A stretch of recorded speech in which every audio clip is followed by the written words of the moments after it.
Ça va, t'as bien mangé? C'était bien la reprise motoneige cet après-midi? Ouais, bah ouais, regarde, je suis garée.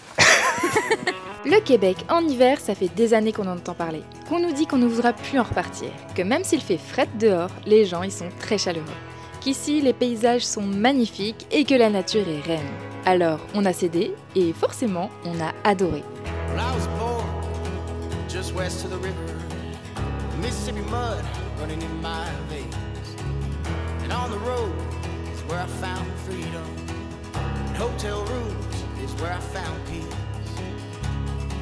I spent my whole life running. Bonjour, bienvenue sur Escape. Aujourd'hui, on vous emmène au Québec pour faire plein d'activités trop cool. Allez, suivez-nous. It's gonna be a long way home. It's gonna take my heart and soul. Alors là, on est au lac Taureau, à 2h30 de route de l'aéroport de Montréal. Et on va suivre un programme organisé par Canada Aventure Motoneige. Donc au programme, on va avoir de la motoneige. Mais aussi des raquettes. Aïe. On va aussi faire du buggy. Et du chien de traîneau. De merde. Oh putain.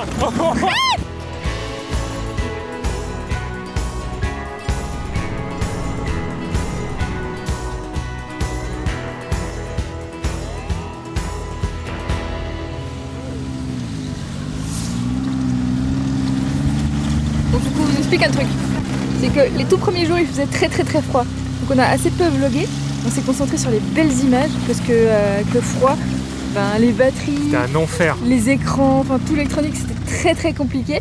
Là aujourd'hui, il fait moins froid. Il C'est fait même bon, là. chaud. Hein. Il fait 0 degré, donc il fait très chaud. Et Et du coup, on peut vous parler. voilà, on va vous parler, ça fonctionne. Par contre, on vous montre un peu aussi notre groupe parce qu'on a un peu le meilleur groupe quand même. Eux là. Qu'est-ce qu'il y a? Tu veux? Alors, on vient de dire que c'était le meilleur groupe. Dans la Voilà. neige, c'est Faut ça? pas se fier aux apparences, d'accord? Oh, mais le meilleur groupe, c'est le meilleur groupe de la journée, hein, n'oublie pas. Oui, voilà. Le meilleur groupe de la journée. Clairement, on le subit un petit peu le groupe, mais ils sont sympas. Je sais pas qui c'est qui subit l'autre. Hein. Je suis bien d'accord avec toi. Une sinécure. Bon, en tout cas, une aventure motoneige, ça passe par un groupe. Croisez les doigts pour avoir un bon groupe. Voilà, on n'a pas tous eu cette chance. Ah, je reviens pas. Bon, attention, tête de con dans 3, 2, 1. Tadam! Oh putain. Ça, c'est local. Au Québec, il y a une tradition, c'est de mettre du ketchup dans son chocolat chaud. Et voilà, non, je rigole. Bon, vous l'aurez compris, on est bien entouré et on rigole beaucoup. On a enchaîné 3 jours de motoneige, soit environ 300 km sur le lac et à travers les forêts et les petits villages. Des paysages enneigés comme on n'avait jamais vu. On s'arrête régulièrement pour contempler la nature.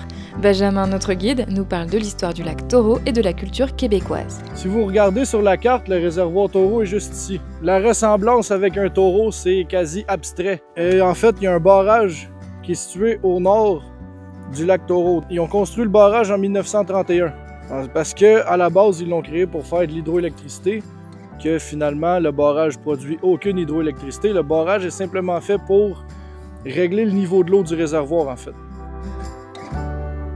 Se balader en motoneige, c'est se prendre pour une petite colonie de fourmis qui part en vacances et qui se suit sur des sentiers et chemins sinueux. De jour comme de nuit, on a l'impression de s'être perdu dans un décor de film d'aventure. Sauf qu'aujourd'hui, les aventuriers en herbe, c'est nous.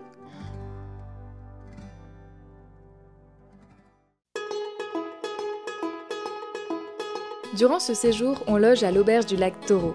Son style typique en bois rond vous plonge instantanément dans l'ambiance. Sur place, il est possible de faire plein d'activités comme du patin à glace et bien évidemment du hockey, mais aussi du ski de fond, de la pêche blanche ou encore du fat bike. Et pour se relaxer, une piscine avec jacuzzi, sauna, massage, bref, de quoi passer un séjour mémorable.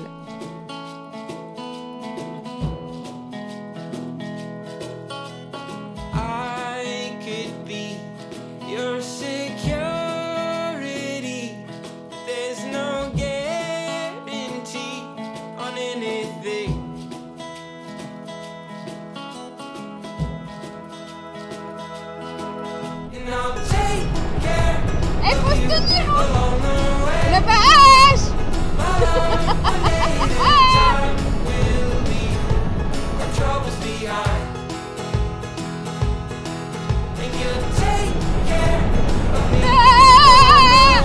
J'ai tellement l'impression qu'on va se retourner là.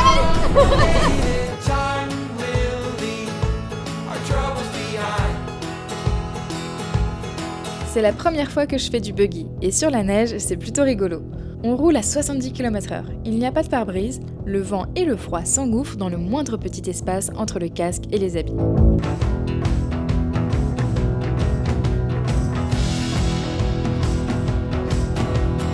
On rejoint la plus grande ville du coin, Saint-Michel-des-Saints, avec les petites maisons pavillonnaires en bois, les bus scolaires jaunes, le tout recouvert d'un épais manteau de neige, on se recroirait dans un film.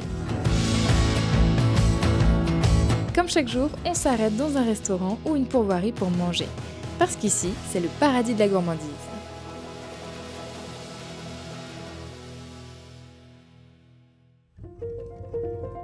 L'hiver au Canada est rude. Le froid peut friser les moins 30 degrés, les narines gèlent dès la première inspiration en extérieur, les orteils picotent et les joues s'engourdissent. Heureusement, la neige est là pour apporter un peu de magie à cette saison rigoureuse.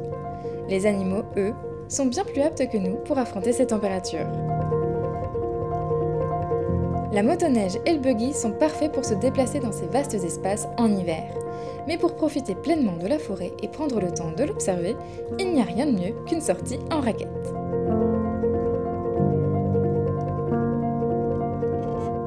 Nos guides, Marine et Andrew, nous expliquent comment les Premières Nations fabriquaient leurs canoës avec l'écorce de bouleau. Cet arbre feuillu est présent en abondance dans les forêts du Québec. Son écorce est très souple, imperméable et légère, ce qui en fait un matériau idéal pour les embarcations. On apprend aussi qu'il y a 3 types de pins, le pin blanc, l'épinette et le sapin baumier. Que les cervidés se nourrissent de cette salade visqueuse comme de l'algue qu'on appelle lichen. Que les gros champignons comme l'amadouvier sont d'excellents allume-feu et que les écureuils creusent des galeries dans la neige pour échapper aux prédateurs.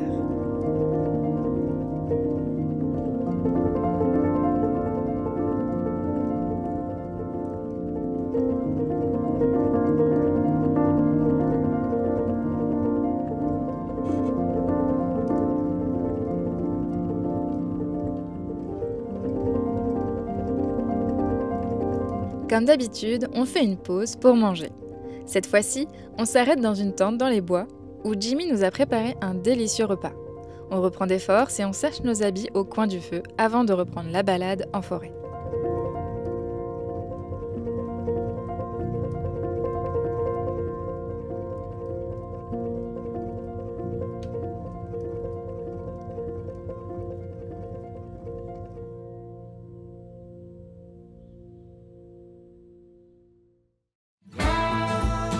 Une nouvelle journée motoneige nous attend, mais celle-ci ne va pas se passer tout à fait comme prévu. On enchaîne les kilomètres, on est maintenant bien habitué à la conduite de notre skidoo. Peut-être un peu trop. On est début mars, la fin de saison approche et ce jour-là, la neige est lourde car elle commence à fondre. On fait une pause à la pourvoirie La Glacière pour le déjeuner, puis c'est moi qui prends les commandes.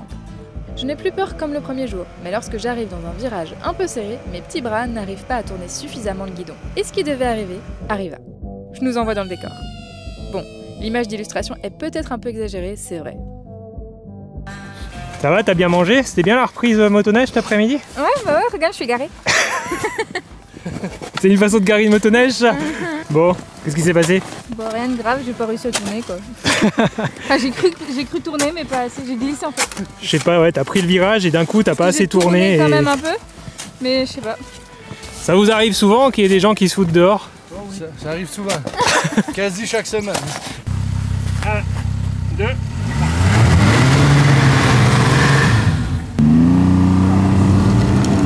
3. Ok. 1, 2, 3.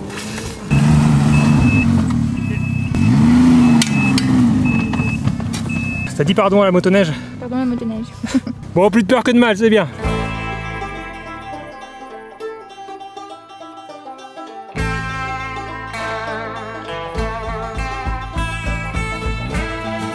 Après notre plongeon dans la neige, il est temps de vivre une expérience que j'attendais avec impatience, le traîneau à chien. Ce qui est génial, c'est qu'on a pu être chacun aux commandes. Les chiens et les mushers ont été adorables et ça a été bien plus drôle que je l'imaginais. Allez, c'est parti. Oh putain. Oh putain.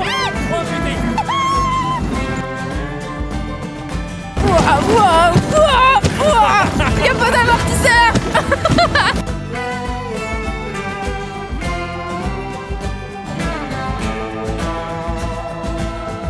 Ce séjour au Québec nous a offert tout ce qu'on espérait et bien plus encore. Des paysages à couper le souffle, des sensations fortes, des rencontres incroyables et surtout des souvenirs inoubliables. On comprend maintenant pourquoi tout le monde nous disait qu'on ne voudrait plus en repartir. Parce que l'hiver ici, ce n'est pas juste une saison, c'est une expérience à vivre au moins une fois dans sa vie. Alors, à bientôt le Canada, parce qu'on reviendra, c'est sûr, pour découvrir les vastes étendues flamboyantes en automne, et peut-être parcourir l'Ouest canadien en van, parce qu'on nous en a aussi beaucoup parlé. Merci à Canada Aventure Motoneige, à Benjamin, notre guide, à Erwan, et à tous nos fabuleux compères de voyage, sans qui l'expérience n'aurait pas été la même. Pensez à vous abonner, à boire de l'eau, dites-nous en commentaire si vous avez déjà fait de la motoneige. Nous, on est de retour dans Bourdon pour de nouvelles aventures sur le continent européen. À bientôt sur Escape!